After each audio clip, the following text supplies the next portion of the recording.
నా ముందు చూసి ఎందుకురా నీ బతుకు అంటే ఉండేవాళ్ళు. అలాగ నేను పట్టించుకునేవాడిని కాదు. వీళ్ళతో నాకు ఎందుకులని నా జీవిత విధానం నేను అలాగ జీవిస్తూ ఉండేవాడిని. తర్వాత నేను మండవెళ్ళి మాలు మోసి పొందుకుని నా జీవిత విధానాన్ని మార్చుకున్నప్పుడు నిజంగా ఎవరైతే నా మొహం మీద ఉమ్మించారో, నేను వెళ్తూ ఉన్నప్పుడు నన్ను ఎవరుగా అసభ్యకంగా మాట్లాడారో వాళ్ళే నాకు అయ్యా వందనాలు అని పలకరించినప్పుడు నిజంగా నాకు బహు సంతోషం వేసేది. నిజంగా ఎక్కడైతే తలదించుకున్నానో, ఎక్కడైతే నేను అవమానపరచబడ్డానో, ఎక్కడైతే నా జీవితాన్ని పాడు చేసుకున్నానో నిజంగా దేవుడు నాకు అక్కడే గౌరవాన్ని ఇచ్చిండు. నిజంగా నా జీవిత విధానాన్ని దేవుడు మార్చలేడు. నిజంగా నేను ఆ పాపంలోనే చనిపోయినట్టయితే నిత్య నరకాగ్నికి పాత్రుడై ఉండేవాడిని. దేవుడు ప్రేమించి నాకు ఇంత గొప్ప భాగ్యాన్ని ఇచ్చిండు. నిజంగా పాపం నుంచి విడిపించి, లోకం నుంచి విడిపించి దేవుడు తన గొప్ప రక్షణ నాకు ఇచ్చిండు. నిజంగా ఇదే జీవితమేమో, ఇదే శాశ్వతమేమో, ఇక్కడే జీవితాన్ని ఎంజాయ్ చేయాలనుకున్నా. కానీ ఇది జీవితం శాశ్వతం కాదు. దేవుడు మానవుని దేవుని మహిమార్థమే సృష్టించకుండా తన పని నిమిత్తం నిర్ణయించకుండా నాకు గ్రహింపు లేదు. దేవుడు ప్రతి మానవుడి కొరకు ప్రాణం పెట్టిండు. ఆయన నా కొరకు ప్రాణం పెట్టి నా కొరకు శాపగ్రస్తుడిగా మారిండు. నన్ను నా కొరకు తన సిలువలో తన రక్తాన్ని కార్చింటని నాకు గుర్తెరగలేకపోయా. నా జీవితం నాది, నా జీవిత విధానం నాదని కొనసాగిస్తూ జీవిస్తూ ఉన్నా. కానీ ఎప్పుడైతే నేను క్రీస్తు ప్రేమను గుర్తెరిగారో నిజంగా అప్పుడు నాకు దేవుడి ప్రేమ అర్థమైపోయింది. నిజంగా ఈ లోకం శాశ్వతం కాదు, ఈ జీవితం శాశ్వతం కాదు. ఆ పాపంలో జీవించినట్టయితే నేను నిత్య నరకాగ్నికి పాత్రుడయ్యేవాని కదా. దేవుడు ప్రేమించి నాకు ఎంత గొప్ప భాగ్యాన్ని ఇచ్చిందని నిజంగా దేవుడి ప్రేమను తలపోసుకున్నప్పుడు కళ్ళెమ్మటి నీళ్ళు వస్తూ ఉండేవి. పశ్చాత్తాపంతో ఏడ్చుకుంటూ ఉండేవాడిని. నిజంగా ఇలాంటి గొప్ప జీవితాన్ని నాకు ఇన్నాళ్ళు జీవించలేకపోయాను ప్రభువా. నా జీవితాన్ని పాపానికి, లోకాన్ని అప్పగించుకొని పాడు చేసుకున్నాను. నిజంగా నేను ఎంత దౌర్భాగ్యుని ప్రభువా. నీలో సంతోషం, సమాధానం ఉందని గుర్తెరగలేకపోయానాయా. ఈ జీవితాన్ని పాడు చేసుకున్నాను, నన్ను క్షమించని దేవుడి దగ్గర ఎన్నో రోజులు ఏడ్చుకుంటూ ప్రార్థన చేసుకున్నా. ప్రభువా, నిజంగా నువ్వు ఎంత గొప్ప దేవుడు తండ్రి. బంధువులు ఉన్నారు, స్నేహితులు ఉన్నారు, రక్త సంబంధికులు ఉన్నారు. నిజంగా ఎవరు ఇంటికి వచ్చి పలకరించిన వాళ్ళు కాదు కదయ్యా. ఎప్పుడు నీ నామాన్ని నేను కనీసం నోటితో కూడా పలకలేదు. ఎప్పుడూ నీకు ఇష్టంగా జీవించలేదు కదయ్యా. అలాంటి నన్ను, ఇలాంటి దౌర్భాగ్యం నన్ను, నీకే విరోధంగా పాపం చేసిన నన్ను నిజంగా నువ్వు ప్రేమించావు ప్రభు. అని ప్రేమ ఎంత గొప్పదయ్యా అని నా హృదయంలో తలంచుకున్నప్పుడు నా హృదయం కన్నీరుతో నిండిపోయి ఉండేది. పశ్చాత్తాపంతో ఎన్నో మార్లు ఏడ్చుకుంటూ ఉండేవాడిని. నిజంగా అలాంటి పరిస్థితుల్లో ఒక బిడ్డ చేత నానా అనిపించుకోవటానికి కూడా అర్హత లేదేమో అనుకున్నా. కానీ దేవుడు ప్రేమించి నాకు ఇంకో కుమార్తెనిచ్చాడు. ఇప్పుడు ఒక బాబు, ఒక కుమార్తె. నిజంగా ఒకప్పుడు లోకంలో ఎన్ని కలిగి ఉన్నప్పటికీ జీవితంలో సంతోషం లేదు, సమాధానం లేదు. కానీ ఇప్పుడు దేవుడిని ఎరిగిన తర్వాత నా కుటుంబంలో సంతోషం, సమాధానం ఇచ్చినప్పుడు, ఏది ఉన్నా లేనప్పటికీ సంతోషం, సమాధానంతో దేవుడు నా జీవితాన్ని ఉండేలా చేయగలిగాడు. నిజంగా దేవుడు ఎంత గొప్ప దేవుడు అంటే, ఒక మనిషి ఎదుట పాపం చేస్తే ఆ మనిషి ఎన్నటికీ క్షమించడు.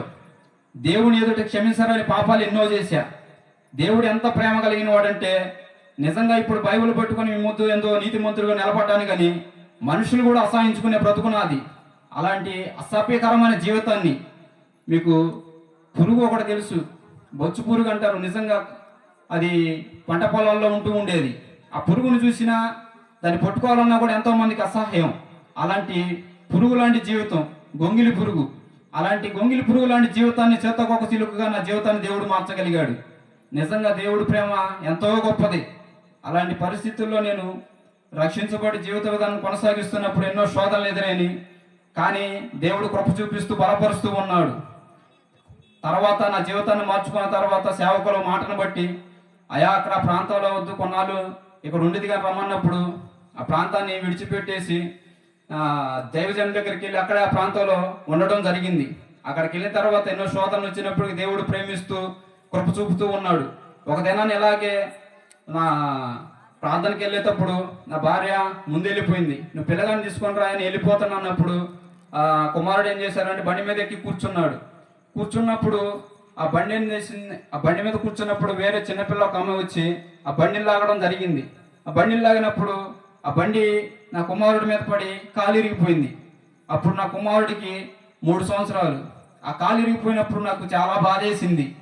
ఏంది ఎలా అయిపోయింది, ఇలాంటి పరిస్థితుల్లో ఏమైపోయిందో వాడు ఏడుపు కూడా ఆపట్లేదు, ఏడుస్తూ ఉన్నాడు. ఆ ఏడుపు ఆపకుండా నడుస్తూ ఉన్నప్పుడు నేనేం చేయాలో అర్థం కావట్లా. కుమారుని వేసుకొని గబగబా బండి స్టార్ట్ చేసుకొని వెళ్ళిపోయా. అదే పరిస్థితిలో వర్షం పడుతుంది. వర్షం బాగా విపరీతంగా, బండి ఎప్పుడైతే పడిపోయిందో వర్షం కూడా అప్పుడే స్టార్ట్ అయిపోయింది. ఏం చేయాలో అర్థం కాని పరిస్థితి. అప్పుడు నేను దేవుడి సన్నిధిలో ప్రార్థన చేసుకుంటున్నా మనసులో, ప్రభువా సహాయం చేయ, ఈ పరిస్థితుల్లో ఏం చేయాలో అర్థం కావట్లేదు ప్రభు అన్నప్పుడు దైవజనులతో మాట్లాడినప్పుడు ఎమ్మడే దైవజనులు రావడం జరిగింది. సరే చాలా సేపు చూసాం కానీ బండి మీద వెళ్ళడం కుదరట్లేదు కదా, ఆటో కన్నా వెళ్దాం అనుకున్నాం. ఆ వర్షం పడుతున్నప్పుడు ఎవరు ఆటోలు ఆపట్లేదు. అలాంటి పరిస్థితుల్లో సరే ధైర్యం చేసి బండి మీద వెళ్ళిపోదామని కొంచెం ముందుకెళ్ళిన తర్వాత నేను మనసులో ప్రార్థన చేసుకుని, సహాయం చేయవా ప్రభు, ఏం చేయాలా అర్థం కావట్లేదు పరిస్థితిని, మీరు అయా తొలగించాయి అన్నప్పుడు కొంత దూరం వెళ్ళిన తర్వాత వర్షం తగ్గిపోవడం జరిగింది. ఆ డాక్టర్ గారు కూడా ఆ సమయంలో ఎక్కువ సమయం అయితే ఎప్పుడు ఉండేవాడు కాదు, కానీ అలాంటి పరిస్థితుల్లో కూడా డాక్టర్ మా కొరకు ఎదురు చూస్తూ ఉన్నాడు. అలాగా కుమారుని తీసుకెళ్ళి కట్టుకట్టించి తీసుకొచ్చిన తర్వాత అలాగా కుమారుడు కూడా కొన్నాళ్ళ తర్వాత స్వస్థపరచబడ్డాడు. ఒకప్పుడు నేను అనుకుంటూ ఉండేవాడిని, ఈ నోటితో బూతులు అబద్ధాలు వ్యర్థమైన మాటలు మాడుతూ జీవిస్తున్నాను కదా, అదే నోటితో ఇప్పుడు నేను ప్రార్థన చేస్తే దేవుడు నా ప్రార్థన ఆలకించి నిజంగా ఇన్ని గొప్ప కార్యాలు చేస్తున్నాడు కదా, ఎలాంటి దేవుడిని నేను ఎన్నాళ్ళు ఎలా వదిలిపెట్టుకున్నాను, ఇలాంటి జీవితాన్ని నేను ఎలాగూ విడిచిపెట్టుకున్నానని నిజంగా బాధపడుతూ ఉండేవాడిని. నిజంగా అలాంటి జీవితాన్ని దేవుడు ఎలాగా మార్చగలిగాడు, మీ ముందు నన్ను ఒక సాక్షిగా నిలబెట్టగలిగాడు. నేను ఇప్పుడు నేను మీ ముందున్న జీవితం ఇది కాదు. నా జీవితం వేరు, నా బ్రతుకు వేరు, నా పరిస్థితులు వేరు. అలాంటి పరిస్థితుల నుంచి దేవుడు నన్ను ఇక్కడ నిలబెట్టగలిగాడు. నిజంగా నాకు అప్పుడు అనిపించేది, యవన కాలంలో దేవుడు ఇష్టంగా లేకపోతే సాతాను గాడు మోసం చేస్తాడు. నిజంగా వ్యసనాలకి బానిసనైపోయి బ్రతుకును పాడు చేసుకుని ఎంతో మంది లోకంలో దేవుణ్ణి ఎరగక జీవితాన్ని పాడు చేసుకుంటున్నారు, ఎంతో మంది ఉన్నారు కదా. అలాంటి పరిస్థితుల్లో అలాంటి వాళ్ళలో నేను ఒకరిని. అలాగా నా జీవిత విధానాన్ని పాడు చేసుకున్నప్పుడు దేవుడు ప్రేమించి ఇంత గొప్ప భాగ్యాన్ని ఇచ్చిండు. దేవుడు కృప వల్ల నేను ఇలాగా మీ ముందు నిలబడగలిగాను. ఎప్పుడో చనిపోతాను అనుకున్నా, ఇక నా బ్రతుకు మీద ఆశలు కోల్పోయినా, జీవిత విధానానికి అయిపోయింది అనుకున్నా. కానీ దేవుడు నన్ను ప్రేమించి నాకు ఆ పాపాన్ని దేవుడి సన్నిధిలో ఒప్పుకొని, ఎక్కడైతే నేను అబద్ధములాడానో, దొంగతనములు చేశానో, ఎవరినైతే బాధ పెట్టానో, ఎవరినైతే గాయపరిచానో, నేను మారుమూసి పొందుకొని వచ్చిన మొదటి దినమే అందరి దగ్గర సమాధాన పడా. మొదటగా నా తల్లిదండ్రుల దగ్గరికి వెళ్ళి, నిజంగా లోకంలో ఉన్నప్పుడు మిమ్మల్ని ఎంతగా బాధ పెట్టానమ్మా, నన్ను క్షమించండి అని నా తల్లిదండ్రుల దగ్గర పోయి క్షమాపణ అడిగినప్పుడు నా తల్లిదండ్రులు ఏడ్చారు. అయ్యా నిన్ను క్షమించడం ఏంది, తెలియక చేసావు కదా అని నన్ను క్షమించడం జరిగింది. నిజంగా అప్పుడు నాకు ఏడుపు వచ్చేసింది. నిజంగా నేను ఇలాంటి జీవితాన్ని ఎన్నాళ్ళు కోల్పోయాను కదా, నా బ్రతుకు, నా జీవిత విధానాన్ని నేను అర్థం చేసుకోలేకపోయాను. కన్నప్పుడు దేవుడు నమ్మదగిన దేవుడు. నిజంగా ఆయన ప్రేమ ఎంతో గొప్పది. నిజంగా దేవుడు కృపను బట్టి నేను మీ ముందు బతికొన్నా, లేకపోతే ఎప్పుడో మట్టిలో మట్టి అయిపోవలసిన నా జీవితం. కానీ ఇలాంటి పరిస్థితుల్లో కూడా మీ ముందు సజీవంగా నిలబడ్డానంటే అది దేవుడు కేవలం ఆయన కృపే. ప్రతి మానవుడి లోకంలో జీవిస్తున్నాడంటే కేవలం ఆయన కృపను బట్టే. అలాగా నేను ఈ లోకంలో జీవిస్తున్నా, మీ ముందు దేవుడు నన్ను ఒక సాక్షిగా నిలబెట్టాడు. ఎలాగ నా జీవిత విధానాన్ని కొనసాగిస్తూ ఉన్నా.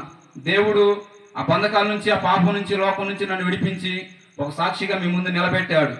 నన్ను, నా కుటుంబం దేవుడికి నమ్మకంగా ఉండాలని మీరందరూ మీ అనుదిన ప్రార్థనలో నన్ను కూడా మీరు జ్ఞాపకం చేసుకోండి. అందరికీ వందనాలు. ప్రార్థన చేసుకుందాం. విన్నటువంటి సాక్ష్యాన్ని బట్టి అందరూ కూడా కళ్ళు మూసుకుని ప్రార్థన చేసుకుందాం.